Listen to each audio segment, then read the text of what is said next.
Well, the problem is Bitcoin, unlike gold, has two qualities. One is the store of value quality, and the other is the growth quality. What can the network be used for, the new technology, and those things are always interplaying.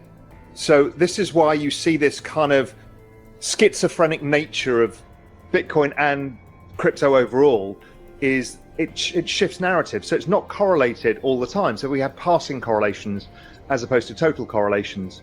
So over a longer time period, I wrote a tweet about this, over a longer time period, there is very little correlation over anything. Over short-term correlations, over short-term time periods, you've got correlations with all sorts of things. I spent a long time looking at what is the predominant driver of price of crypto, and I came up with the fact that it's the amount of volume kind of multiplied by the number of wallets. And that is a good fit for pretty much everything, number of active wallets. So we need, for the price to increase, we either need daily volumes to increase or the number of active addresses to increase. Right now, we've got neither. So we got to think, okay, how will we drive that? We either do it from further retail participation, but in an inflationary environment where real wages are negative, it's difficult. So therefore, it would have to be institutional. Now, as I've said to you on the show before, I spent all day speaking to institutions, and pretty much everybody is they went last year to get approvals. They've now started getting approvals. They're now trying to figure out how the hell to do it. And so don't forget, 32 billion last year went into VC because they couldn't put it on their balance sheets, and it's easy to do VC. So that tells you there's pent-up demand from institutions, but the reality is they just don't want to own Bitcoin on their balance sheet.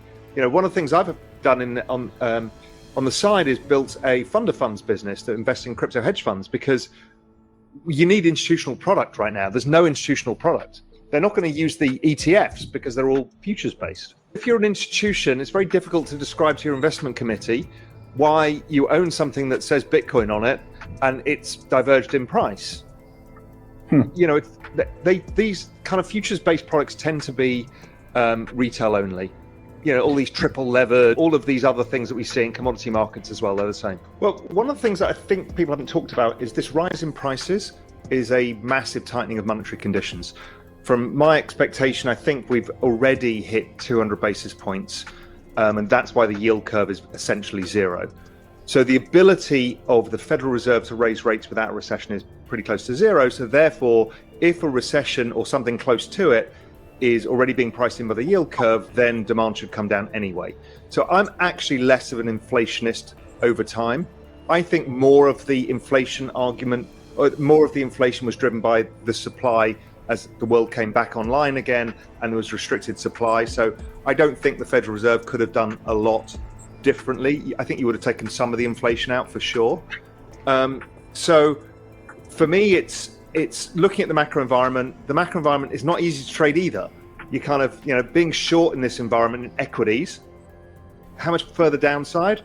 Well, if you go back to every tightening phase from the Federal Reserve, the market tends to sell off about between 15 and 28%. And we're kind of in that zone. So should it go any further? If we're in a full recession, then it's different. But we also have the reaction function from central banks when we get into recession, is they're going to use the balance sheet. Now, we might see direct transfer payments, i.e., tax rebates or whatever version to offset the energy costs and the inflation costs. Well, that's actually a net printing of money, and I think that's a positive for the market that's likely to come. So the macro markets are actually quite difficult to trade right now. The dollar feels like it's going higher, but I think it's not going to be in a straight line. Bond yields, I think, will probably top out somewhere between here and 225 in the 10-year bonds. But we're kind of still a bit in no man's land.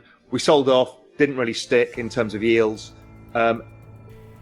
It's not an easy place.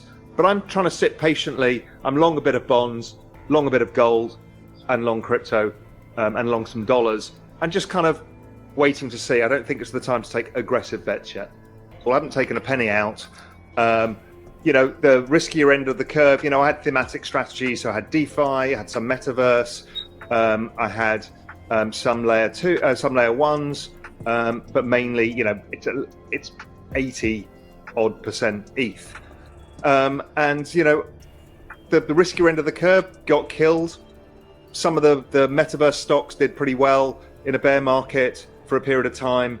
You know, it's like, for me, that's fine. And only so therefore, if I think of the risky side of the market, I took a small amount of risk in that. You know, I then topped up with ETH calls because that was I thought we had a decent probability chance of an upside break at the back end of last year. Didn't happen. So lost money in the calls. Expired worthless, yeah. Expired worthless. Well, haven't expired yet. If ETH gets to about 15,000 by 2 weeks, I'll be in the money.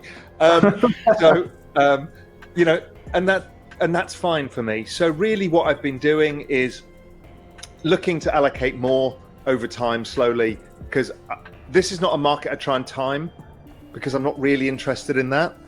And you know, I'm not a shorter term guy. So I'm looking where to allocate and how to allocate. I'm still struggling to find a better bet than ETH as a risk-adjusted reward over, give it a 12-month time horizon. Yes, others will do better, but you know, you got the changes to ETH coming. That's all coming by the summer. I think also we're going to get the Bitcoin ETF, the spot one out. From what I'm hearing through back channels, that there's at least 2, maybe 3 that are going to get approved, and that's April. So you know, now that doesn't mean that people rush into that because Bitcoin's going down. So why would they? But at the margin, these are positive news flows. 2020 is not a good example because it was a 2-month recession and it was met by the largest stimulus the world has ever seen. So you need to go back and look at 2008 and 2001-2 and look at how long a bear market lasts if there's a recession and how deep it was. In those cases, they're generally 50% downside and they tend to be 18 months long. Okay, so you say so we don't know where we really are in this situation. Don't forget the reaction function of central banks has changed now, so they tend to be faster on the trigger, but this one's different because we've got high inflation. So there's a lot of unknowns for all of us in this. We don't know their reaction function well enough yet. But all the other times that you've mentioned are times where there have been catastrophic breakdowns in the system. So you're talking about 2008 catastrophic breakdown in the system. That's what recessions lead to. That's not what causes the recession. So you're thinking, or your back sources, I mean, let's not call them back sources, but you're thinking that there may be a Bitcoin ETF as soon as April, a physical Bitcoin ETF. Yeah, April, May. But April there's at least 2 in April with Bitwise and another one. You know, we're getting very close. And, you know, Gensler's statement this week or last week, whenever it was, I've lost track, was very positive for this kind of stuff, which is, we get it, it's here, it's not going away, we'll regulate it carefully. It's just all the right steps.